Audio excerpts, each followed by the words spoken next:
Bien. Bonjour à toutes et à tous. Donc, très heureux de vous retrouver ou d'établir ce premier contact avec vous pour ceux qui nous rejoignent pour la première fois.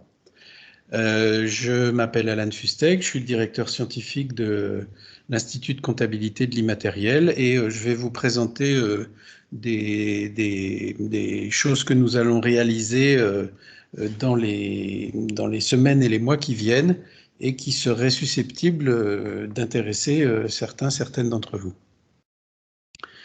Donc, j'ai prévu une petite introduction, vous rappeler comment adhérer pour ceux qui ne sont pas encore membres, vous parler de groupes de travail que nous lançons, ça va être un des gros sujets de cette intervention, et puis vous informer aussi de webinaires, du congrès qu'on va organiser en fin d'année, et de l'accès, si ça peut vous intéresser, à une plateforme numérique qui permet de faire pas mal de choses. Donc, je rappelle que nous sommes une association créée en 2018. Elle est dirigée par un conseil d'administration dont vous voyez ici les membres. Et comme vous le constatez, donc, Chaki Bafiani, Maude Baudin sont experts comptables et commissaires aux comptes.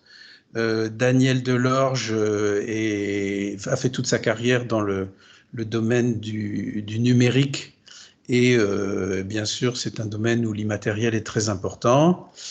Je suis moi-même, je baigne dans l'immatériel depuis assez longtemps et Christophe Lecornec est analyste financier. Voilà. Donc c'est cette petite équipe qui fait tourner la boutique. Notre président est Chaki Bafiani.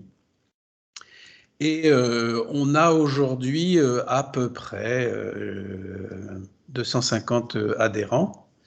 Et on a une mission, comme vous le voyez, qui est d'assurer auprès de tout public la reconnaissance des actifs immatériels, des entités, des entreprises, des personnes, tant sur les plans économiques, juridiques, comptables, que dans leurs aspects financiers et dans leurs aspects de management. Et on a un objectif, c'est de produire de la méthodologie et puis, bien sûr, de diffuser ces connaissances. Le sujet sur lequel nous sommes les plus connus, c'est la méthode de comptabilité de l'immatériel qui, à l'origine, s'est appelée Thésaurus Bercy quand elle est sortie en 2011. Qui nous avait été commandé par le ministère de l'économie et des finances et que nous avons fait évoluer, qui en est aujourd'hui à sa 3e version. Et donc, ça permet de mesurer la valeur immatérielle d'à peu près n'importe quelle organisation dans n'importe quel secteur, avec des aspects financiers et des aspects extra-financiers dont je parlerai un petit peu tout à l'heure. Alors, je rappelle un petit peu pour tout le monde qu'on met à la disposition des adhérents la fameuse méthode Thésaurus Capital Immatériel. Depuis le début, elle a dû être téléchargée, je n'ai pas le chiffre exact, mais au moins 3000 fois.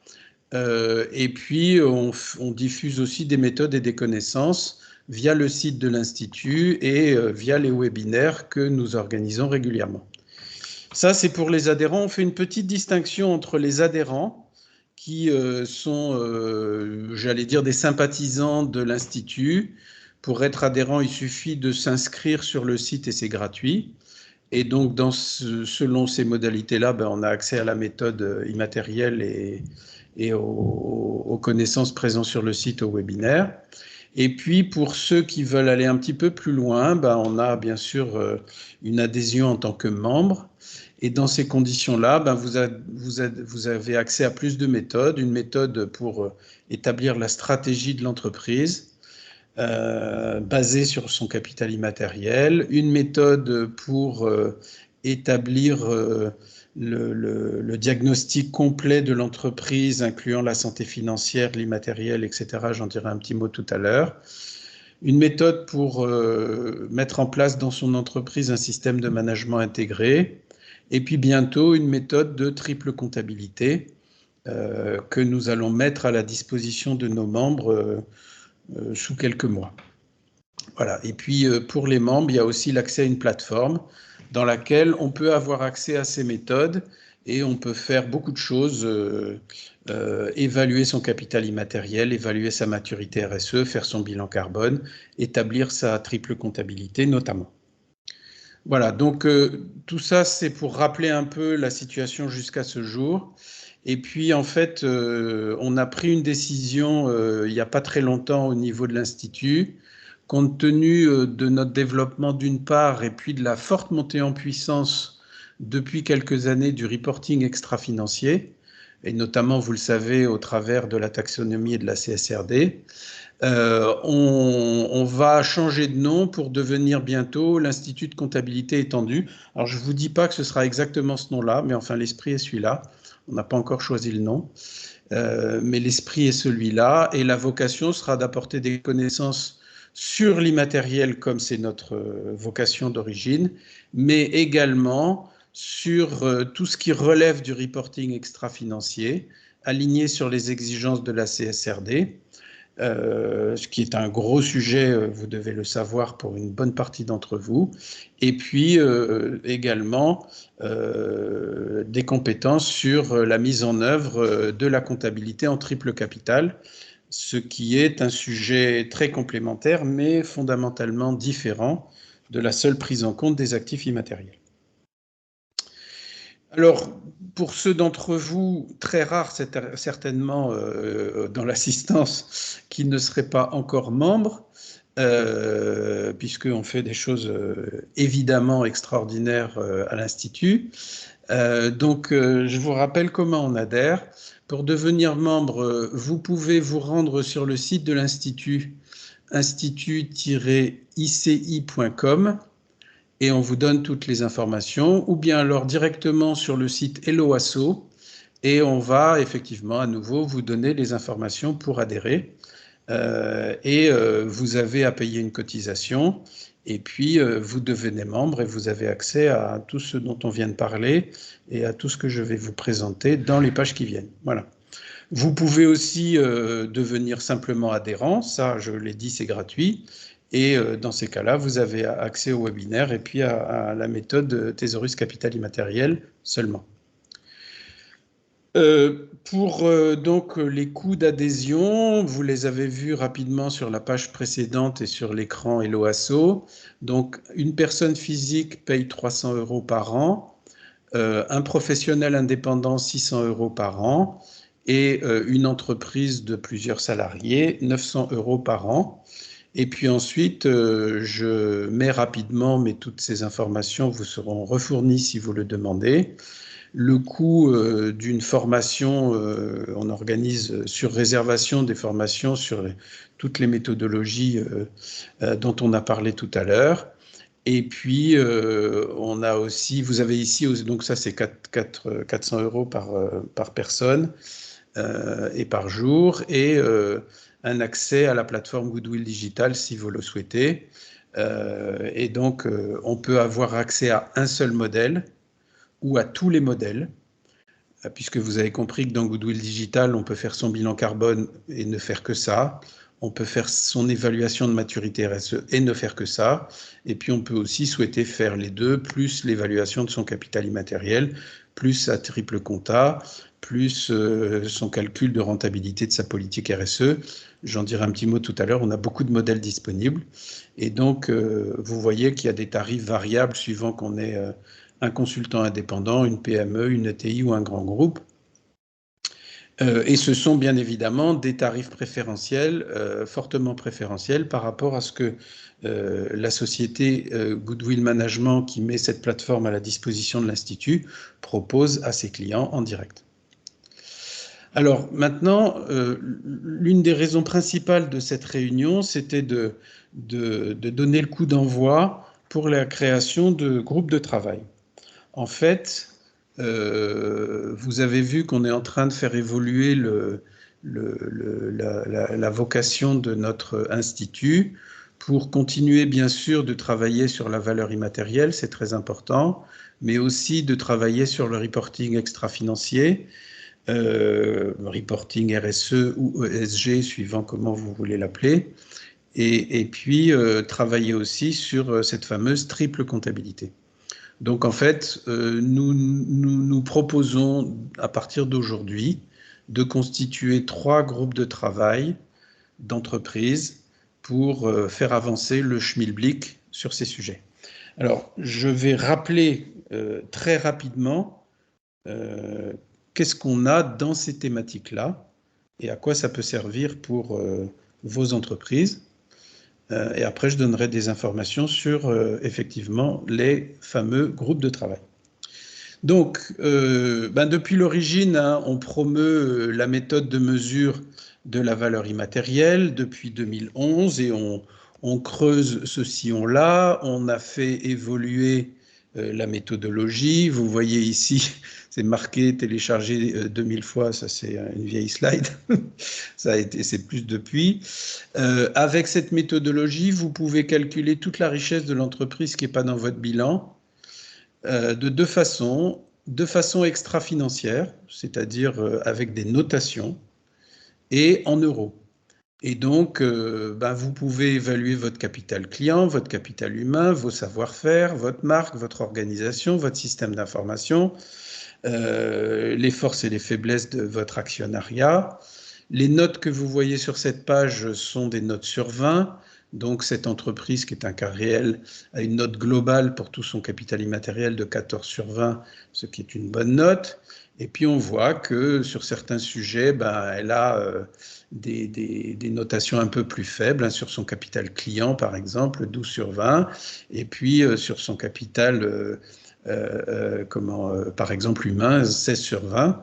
Ces notes-là sont obtenues avec des systèmes d'indicateurs étalonnés qui permettent de donner des notations sur des arbres comme celui-ci. Je ne vais bien sûr pas le commenter en détail, ce qui permet à un moment donné de se dire, voilà, mon capital client, par exemple, ici, il est à 12 sur 20.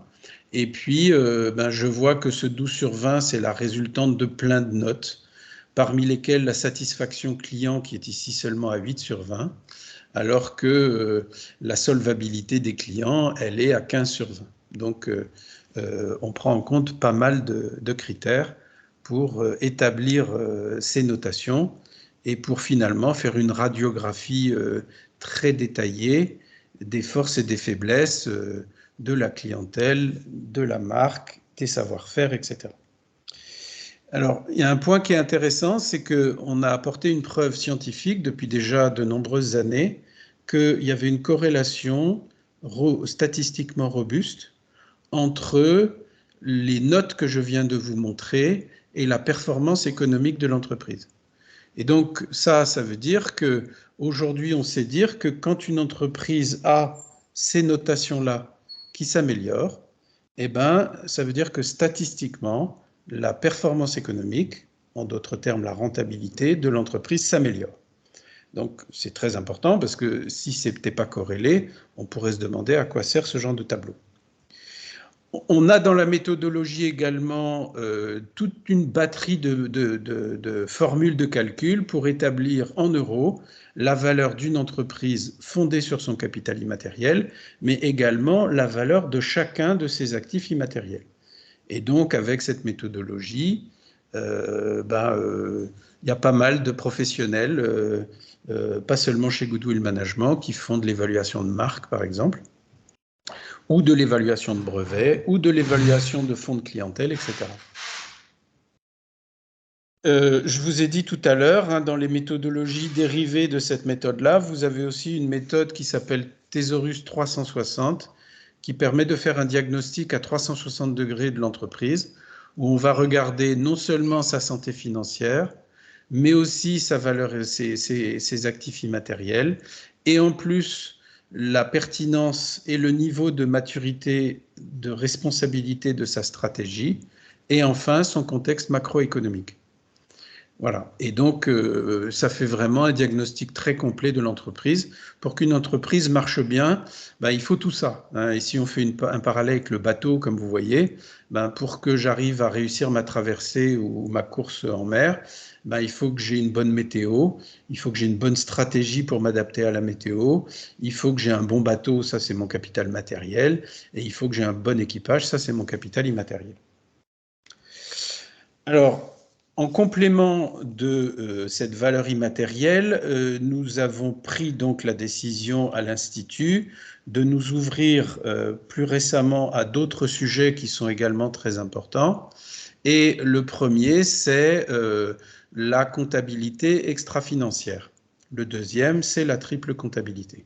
En fait, comme vous le savez, avec la montée en puissance des questions de développement durable, de ESG ou de RSE, il est très important aujourd'hui de mesurer les impacts sociaux et environnementaux de l'entreprise. Alors le capital immatériel, c'est plutôt à l'intérieur de l'entreprise qu'on regarde les forces et les faiblesses, et les impacts, c'est à l'extérieur, c'est-à-dire est-ce que l'impact de l'entreprise sur la société civile, sur le capital naturel, etc., est très important, positif, négatif. Bon. Le courant dominant au niveau mondial, c'est de l'approche extra-financière. Et vous avez deux grandes écoles qui s'affrontent un petit peu au niveau mondial, qui sont le monde américain avec la Value Reporting Foundation et le monde européen avec l'Union européenne et les FRAG. Entre les deux, depuis la fin 2021, vous avez l'ISSB, International Sustainable Standard Board, qui est dirigé, comme vous le savez probablement, par l'ancien patron de Danone, Emmanuel Faber. Bon, la réalité de l'histoire, c'est que l'ISSB penche quand même plus du côté américain que du côté européen, et est rattaché à l'IASB, qui est l'Organisation internationale de comptabilité.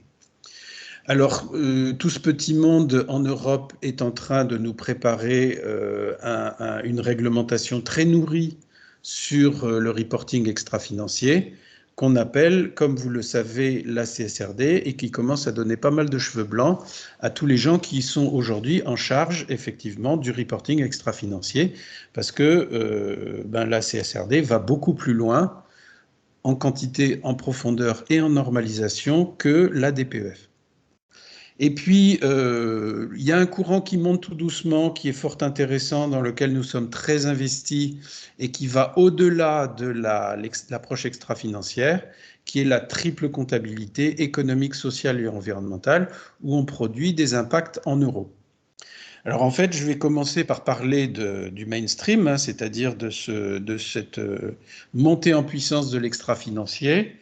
Donc je passe très rapidement, mais vous savez que l'Europe a produit une taxonomie qui définit des activités qui sont économiquement considérées comme durables, et que, associé à cette taxonomie, vous avez un volet qui s'appelle SFDR pour la finance qui s'adresse au monde financier et aux investissements pour décrire la façon dont les investisseurs prennent en considération les aspects de développement durable ou de soutenabilité. Et puis, il y a le pendant pour les entreprises qui s'appelle CSRD et qui consiste à produire des indicateurs, un reporting, non plus sur les investissements faits par des fonds, mais du reporting sur les impacts au sens le plus large du terme, interne et externe, des entreprises. Voilà. Et en fait, aujourd'hui, beaucoup de monde se penche sur cette CSRD parce qu'elle est applicable bientôt et se pose plein de questions sur la manière de mettre en œuvre des bonnes méthodes et des bons outils pour être en conformité avec les exigences européennes lorsqu'elles vont être opérationnelles. Alors, vous voyez que je ne rentre bien sûr pas dans les détails. La CSRD couvre des domaines de reporting qui sont extrêmement nombreux. On ne va pas regarder tout ça en détail, mais vous y retrouvez l'immatériel, ne l'oubliez pas, hein, c'est dans le rectangle en haut à gauche de votre écran. Sur de la mise en évidence et du reporting sur le modèle d'affaires, sur les risques que l'entreprise prend, etc., etc. Et vous avez aussi toute une batterie de critères qui sont des critères de reporting social et environnemental avec beaucoup de choses à indiquer dans ce domaine-là, beaucoup plus que ce que nous avions à faire jusqu'à présent sur le reporting extra-financier qui s'appelle DPEF. L'EFRAG est en train de produire progressivement des directives et des obligations de reporting dans ce domaine-là. Vous avez par exemple 12 normes qui s'appellent ESRS et qui portent sur des sujets sur lesquels l'entreprise devra produire des indicateurs. Avec des indicateurs sur le changement climatique, la pollution, l'eau, les ressources marines, la biodiversité, les employés, je ne lis pas tout, mais il faut retenir que quand on voit ce que ça signifie, ben c'est quand même 84 domaines de publication d'indicateurs appelés Disclosure Requirements et 1144 data points qualitatifs et quantitatifs qui sont des indicateurs ou des éléments constitutifs d'indicateurs. Donc, c'est un énorme travail que les entreprises vont devoir réaliser et tout ça va arriver. Attendez, excuse-moi, j'ai oublié une slide, c'est pas très grave. Et tout ça nous arrive assez vite. Hein, c'était cette slide que j'ai pas rajoutée, puisque les entreprises vont devoir commencer à reporter sur ces sujets-là en 2025. Ça vient tout de suite, pas toutes, hein, mais sur la base des datas 2024. Et puis après, il y a un échelonnement en fonction des catégories d'entreprises. Au final, toutes les entreprises de plus que 250 salariés devront produire ce reporting précis, structuré, normalisé, standardisé. Et bien sûr, il y a matière à mâchouiller le crayon un bon moment avant de savoir comment mettre tout ça en place dans son entreprise. Alors nous, on est promoteur d'une logique qui consiste à aller plus loin. Alors plus loin, ça ne veut pas dire aller rajouter encore des indicateurs. Si vous me posez la question, personnellement, je vous répondrai qu'il n'y a pas besoin de mesurer 1000 indicateurs pour savoir si une entreprise est dans une stratégie soutenable ou pas, mais l'Europe en aura décidé autrement. Et par contre, avec un beaucoup plus petit nombre d'indicateurs, on peut faire de la triple comptabilité et financiariser les impacts. Alors à quoi ça sert ? Eh bien, ça sert premièrement à avoir une vision beaucoup plus synthétique.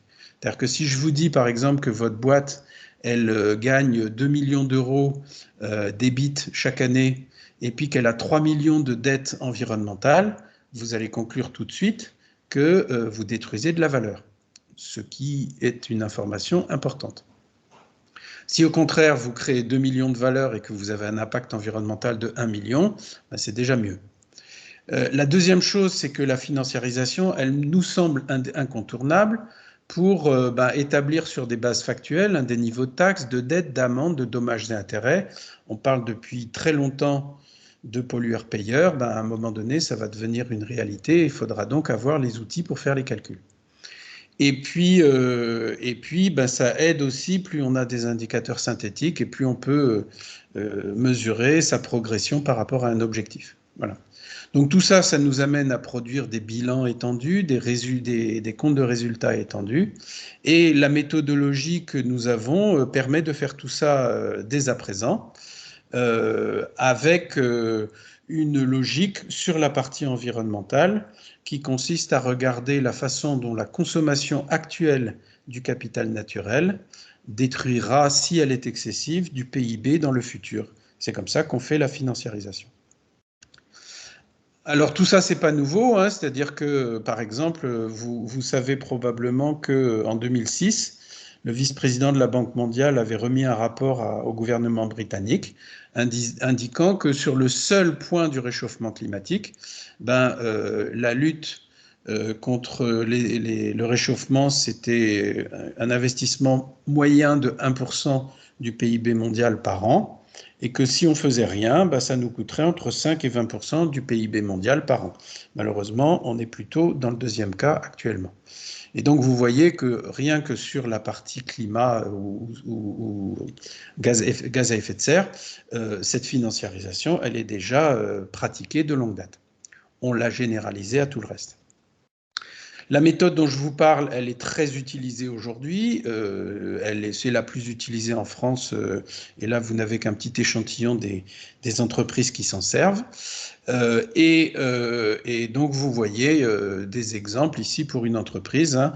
Donc ça, c'est plutôt une mesure d'impact qui s'apparente un peu à un compte de résultat étendu, mais on a aussi le bilan qui fait apparaître les dettes et les avances sociales et environnementales. Je m'arrêterai avant.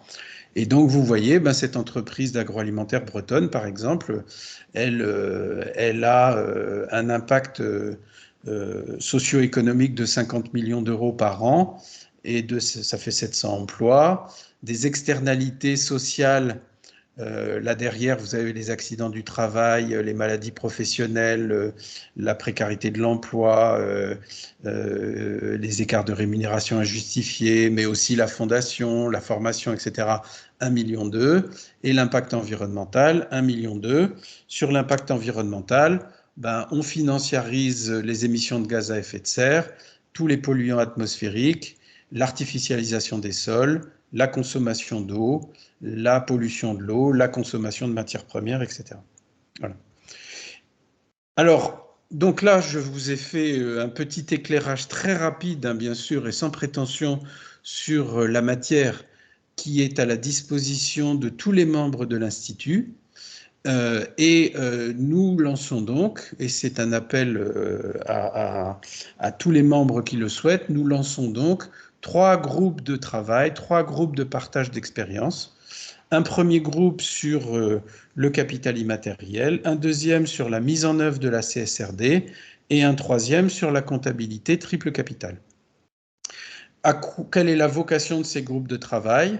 Eh ben, d'apporter aux membres du groupe de travail les dernières nouvelles en matière de réglementation, parce que vous savez par exemple que sur la CSRD, on a des échéances prochaines sur la livraison d'indicateurs sectoriels, etc., ou bien des avancées méthodologiques, parce que bien sûr, les méthodes progressent, et donc ce qu'on saura faire demain, c'est mieux que ce qu'on savait faire avant-hier. L'autre idée pour les membres, c'est de venir dans ces groupes de partage d'expérience pour dire, bon, ben maintenant je suis formé et je passe à l'action, c'est quoi le mode d'emploi?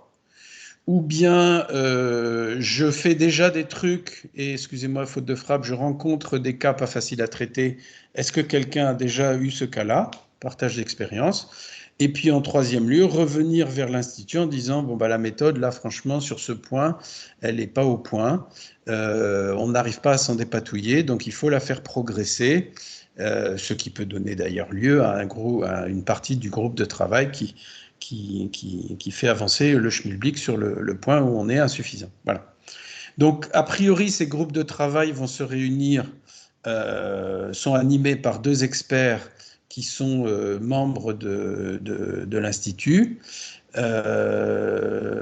Je suis l'un d'eux, par exemple, sur la partie triple comptabilité.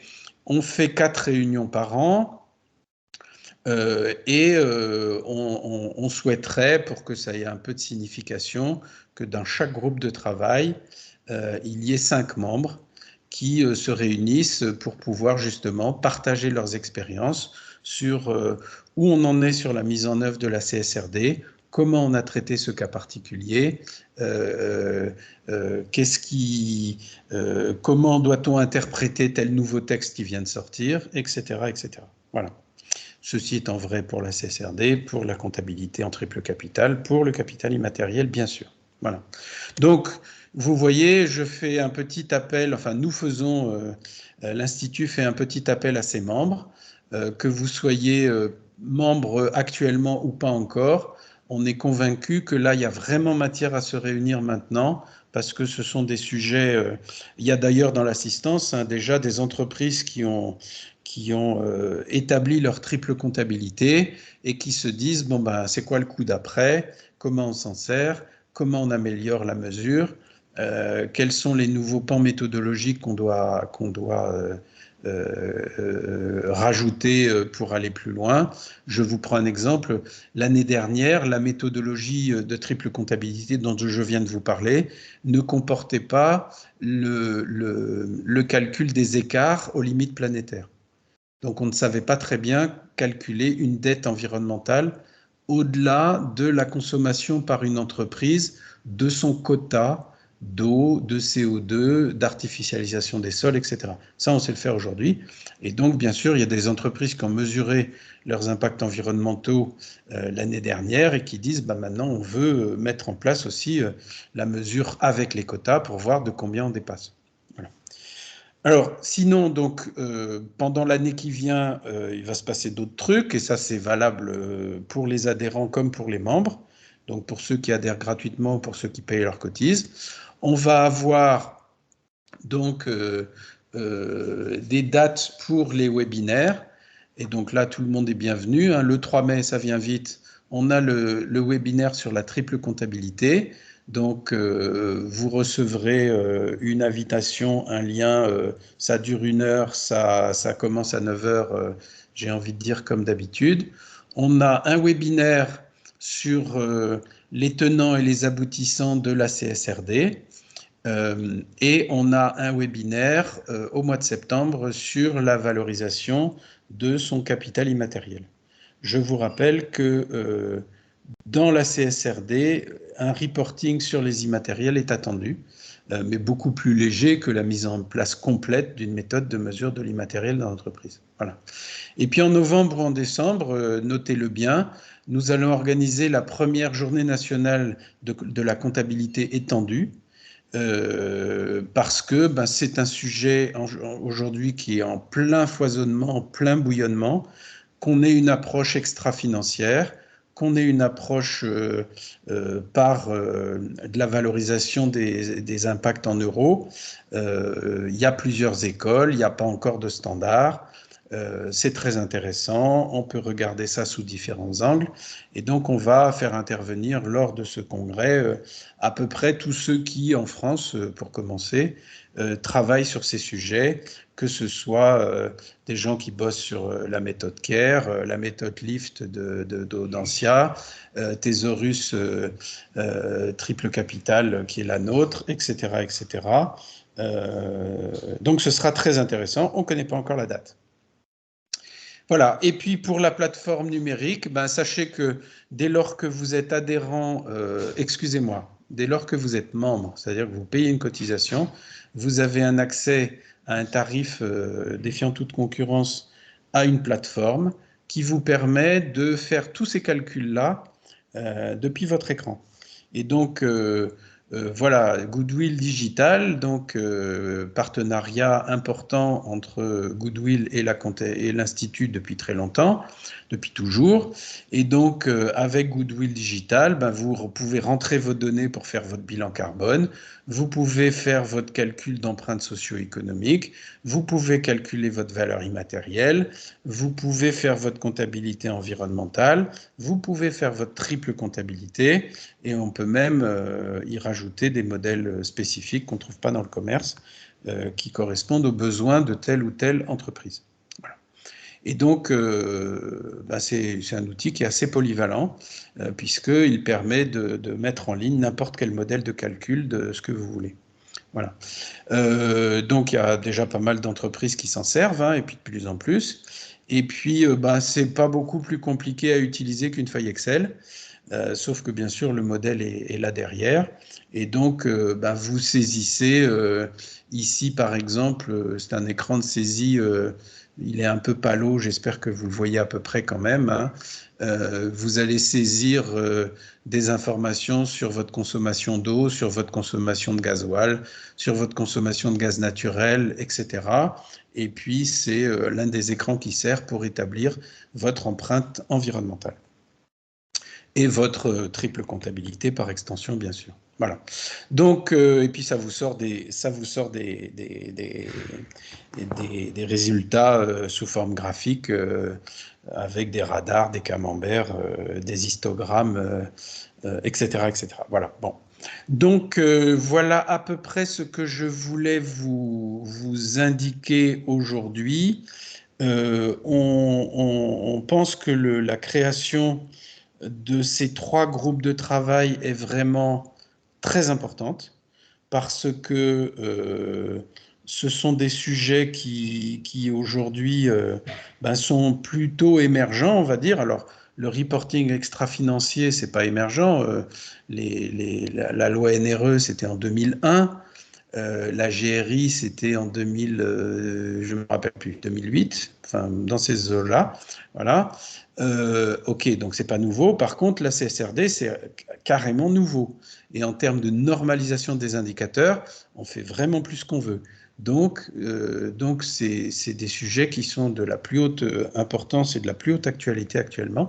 Donc ça veut dire, on s'est dit, voilà, la triple compta, on a un nombre d'entreprises qui veulent faire leur triple compta qui explose en ce moment et donc qui veulent partager leurs expériences sur le sujet.